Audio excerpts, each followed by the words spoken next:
It's been a busy week here in the Inland Northwest, so let's get you caught up with the KREM 2 News Week in Review. I'm Cody Proctor. Thanks for watching. Over the next half hour, we'll take a look at some of the news you might have missed from the past week here in the Inland Northwest. Let's get started with one of the week's biggest stories. House Bill 1380 would set a new statewide standard for enforcement of any ban on camping, lying, or sitting in public. Opponents from right here in Spokane say it would effectively legalize encampments and undermine Spokane voters' wishes. Last summer, cities across Washington state were given the Supreme Court's go-ahead to enact and enforce camping bans. But now, Washington lawmakers want one tweak. But it's just the lack of communication and language, the definitions that divide us. Under House Bill 1380, if a city or county is going to regulate sitting, sleeping, or lying on public property, the law must be objectively reasonable. Our law enforcement actually use this standard every single day. They use it when they're dealing with Fourth Amendment stops, search and seizures. This objectively reasonable standard is most often used in police use of force. It requires law enforcement to make decisions based on the totality of circumstances at the time. But some fear this will actually end camping bans entirely. Specifically for downtown Spokane, this inhibits the ability for local ordinances to establish clean, clear, and healthy public right-of-ways. Emily Cameron of the Downtown Spokane Partnership traveled to Olympia to testify against the bill Wednesday. And without an opportunity to intervene, we have individuals who are left on the public right-of-way, left on our sidewalks, and not connected to services. She points to Spokane's camping ban, passed by 75% of voters, as a way law enforcement can move people off sidewalks and into services. But the other big concern with 1380 is ambiguity. The only way to find out what ordinances meet this standard is through litigation. Cameron and other opponents say the legislation could open cities up to lawsuits. Could be faced with making decisions about investing resources and protecting itself from lawsuits instead of investing in services, programs, and treatment to help people get off the street. And that, she worries, could move Spokane and the state further from actually helping the unhoused. House Bill 1380 has been given emergency designation, so if passed by the full legislature, it would go into effect immediately. Shannon Mowdy, KREM 2 News. Now to a developing story from the week. It was standing room only inside City Council chambers, with even more people standing outside. The topic, immigration, and reaffirming the city's support for the Keep Washington Working Act. The law requires the rights of all state residents be protected to keep those in the state working. It also restricts the role local law enforcement has on federal immigration laws. The nonprofit Latinos in Spokane held a rally supporting the resolution outside City Hall. We want to create education on what the law is and really have that respect for community. Jennifer Mesa with Latinos in Spokane says the organization's been pushing for the resolution at previous council meetings. 40 people signed up for public comment at Monday's meeting. City Council took a brief recess because of the large turnout to Monday's meeting, saying the building's fire code didn't allow the sum of people that attended. Tony O'Neill spoke against the resolution, saying the state law goes against federal laws on immigration. You want to come to this city and country, great, I'm excited for you. But do so, you must roll up your sleeves, stop feeling entitled, have a little grit and common sense, and follow the immigration laws in place. Council voted in favor of the resolution. Mesa hopes the resolution being passed will help create a positive perception of the immigration population in Spokane. We want Spokane to be a welcoming place where we're not going to be questioned on the street because of the color of our skin or the thickness of our accent. Connor McAvoy, KREM 2 News.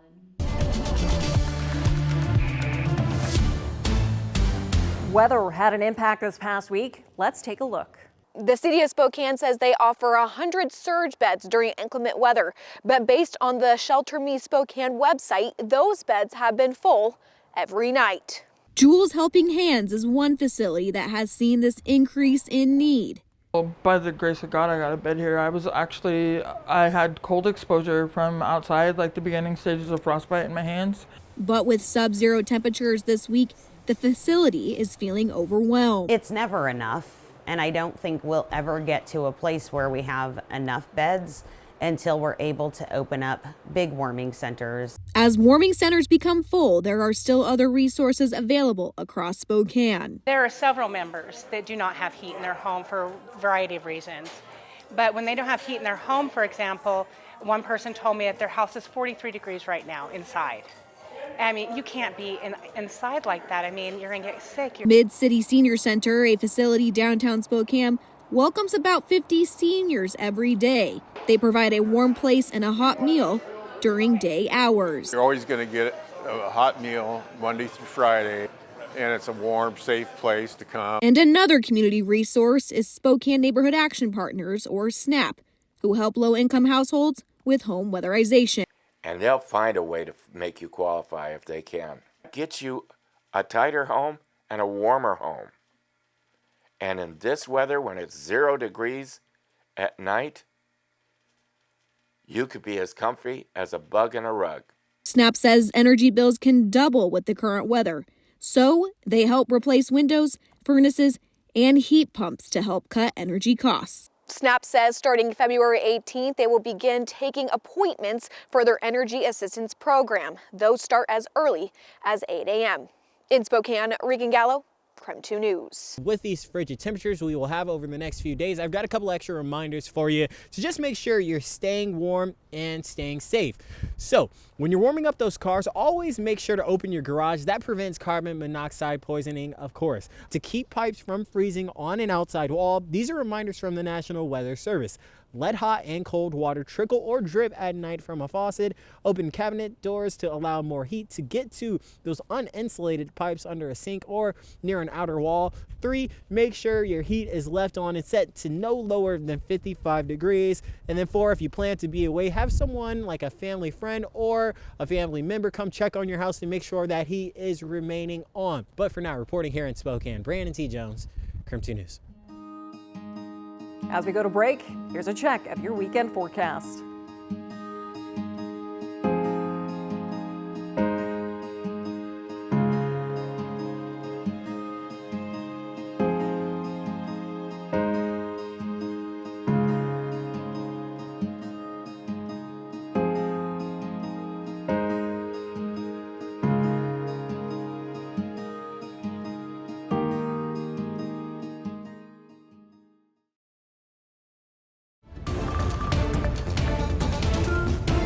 Welcome back to the KREM 2 News Week in Review. Each weekend, we walk you through headlines for the past week in the Inland Northwest. KREM 2 News is committed to bring you more to every story. Here now, a deeper look behind the headline. In an executive order from February 1st, President Trump voices his concern of illegal migrations and drug trafficking on the northern border. And he states a large production of fentanyl is coming from British Columbia.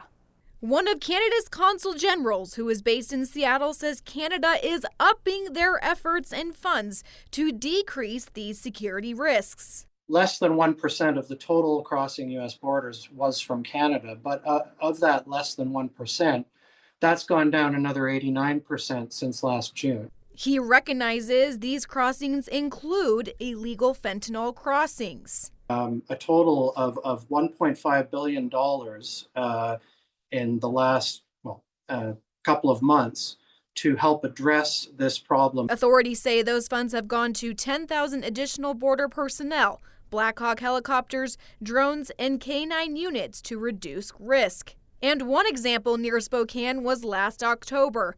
Just 290 miles from Spokane, Canadian authorities discovered a super meth lab in Falkland, BC. Local law enforcement seized massive amounts of meth, fentanyl, and firearms. The U.S. District Attorney's Office says there are vulnerabilities on the eastern Washington northern border due to less resources and more rugged terrain. The remote nature of the border in the Eastern District makes it very timely and difficult a lot of times for if a smuggler or someone is detected and all of their fancy Border Patrol equipment, longer to get there. But even with those vulnerabilities, Bonsgard says fentanyl trafficking across the border is not as prevalent compared to the west side of Washington state. However, she says there is still reason for concern. If the southern border becomes more difficult, I could definitely see them moving towards importing in the northern border into Canada and then down. With the current focus the U.S. has on border protection, she says traffickers will stay determined to get across the border. Both government officials I spoke to say it is essential that border protection between Canada and the U.S. continues to collaborate effectively. In the newsroom, Regan Gallo, KREM 2 News. Still to come on the KREM 2 News Week in Review. Washington lawmakers want to change the way that drivers pay for the roads that they're on. So this is to try to come up with a way in which people are treated the same based on how much they drive. Thanks for joining KREM 2 News this weekend. I'm Cody Proctor. Right now, we're taking a look back at some of the news stories from the past week.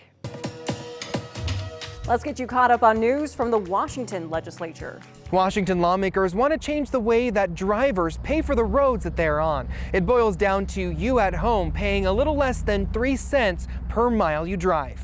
We're billions of dollars behind on maintaining what we have. This week, House Bill 1921 was introduced aimed at phasing in a road usage charge for drivers across Washington state. Prime sponsor of the bill, Representative Jake Fye, who is the chair of the House Transportation Committee, says the change is needed because of the increased fuel efficiency of cars nowadays, which means that people aren't using as much gas, which in turn decreases the amount of state fuel tax revenue. Fye says this bill is a way to bring money into the state transportation fund to make up for the decrease in revenue for road maintenance and preservation. So this is to try to come up with a way in which people are treated the same based on how much they drive. Under House Bill 1921, the gas tax would remain in effect, but this road usage charge would take into account what you already paid for the gas tax and charge accordingly. It's not double taxation, right? We take into account what people have already paid. The proposed bill would charge drivers about 2.6 cents per mile driven. That means drivers would have to pay $26 for every 1,000 miles they put on their car. We wanted to hear from local drivers about how this proposed bill would impact them directly. It seems pretty regressive for folks that have to,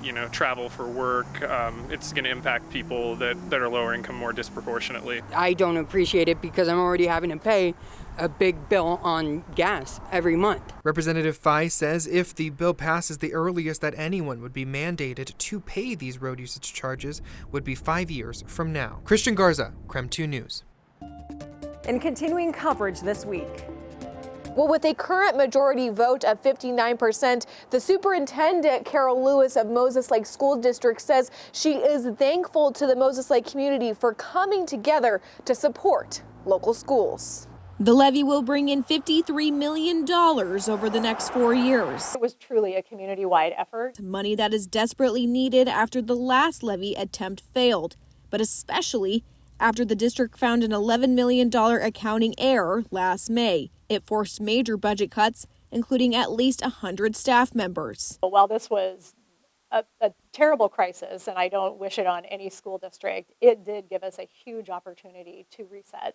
I'm told athletics, extracurricular and after-school activities, custodial resources, and staff were all at risk of being cut if the levy failed again. Now that the district is confident in its finances, Superintendent Lewis aims to rebuild trust within the community. Just being 100% truthful.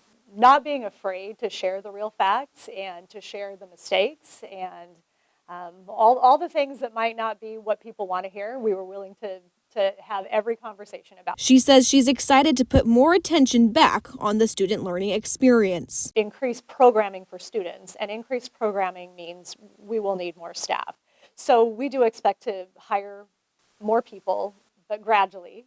Grant County elections will not be certified until February 21st, but superintendent tells me she is confident about the levy results. However, the school district won't be able to use those levy funds until spring of 2026. So I am told the district will have to stick to a strict budget plan until then. In Moses Lake, Regan Gallo, KREM 2 News.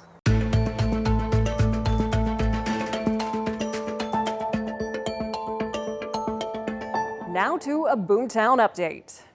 Earlier this afternoon, in this room behind me was the first of 3 meetings inviting residents to give feedback on the Spokane County Comprehensive Plan. We have an obligation to and an ethical practice to include the public participation in how we do our work. The Growth Management Act requires counties and cities to do growth planning every 10 years. Targeting 2046, the committee is taking a new approach called placemaking. It's what makes a good place.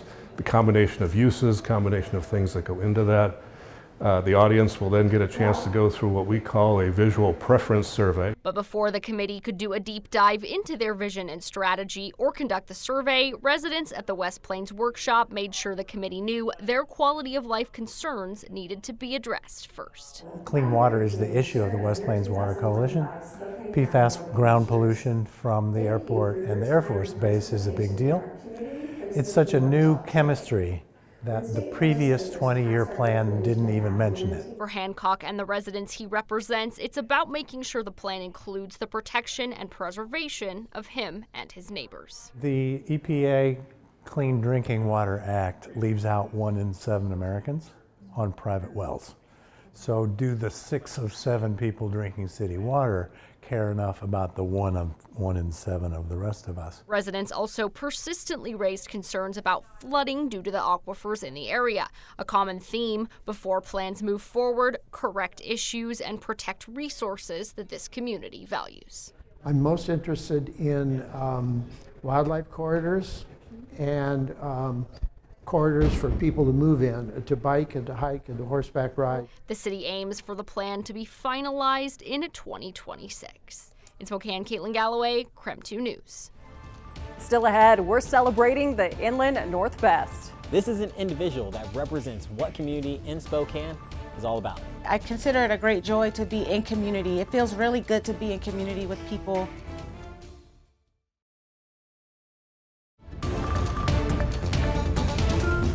Welcome back to the KREM 2 News, a week in review. We hope you're having a great weekend. Let's get back to one more story you might have missed this past week.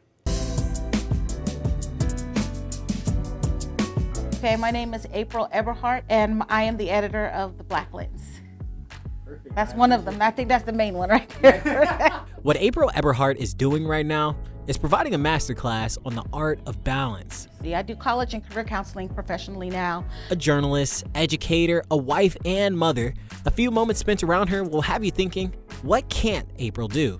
I feel like God has brought me to this point because of all the experiences that I've had, and I think there's cross-pollination between all of them. Now she's adding on a few extra titles to an already decorated resume. All those interconnections presented a Woman of the Year, right? Yes, that's true, yeah. The Spokesman Review deemed April a Woman of the Year in 2024. And then I turned around and got a Lifetime Achievement Award from Leadership Spokane. So I was just like, wow, what's happening to April right now?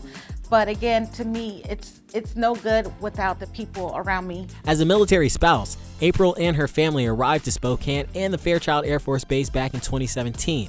Nearly 8 full years later, she's just living and walking into the roles that perfectly fit what she's all about. This is what I know. It's just kind of different because it's an actual community that had roots already, and just being able to be welcomed into it and getting my kids into it. I think that's, again, very special to be able to do and just to continue to build those relationships. So let's revisit. April is a school counselor and education chair for the NAACP, the Black Lens editor, a Woman of the Year, and you know what? Let's just keep it simple. April is a shining light in this community. Black History 365, 24/7 is what I say. Keep it here for more news and weather updates throughout the weekend. And don't forget, you can watch our latest newscasts anytime on your schedule on KREM 2 Plus. Download and watch right now for free. I'm Cody Proctor. Thank you for watching the KREM 2 News Week in Review.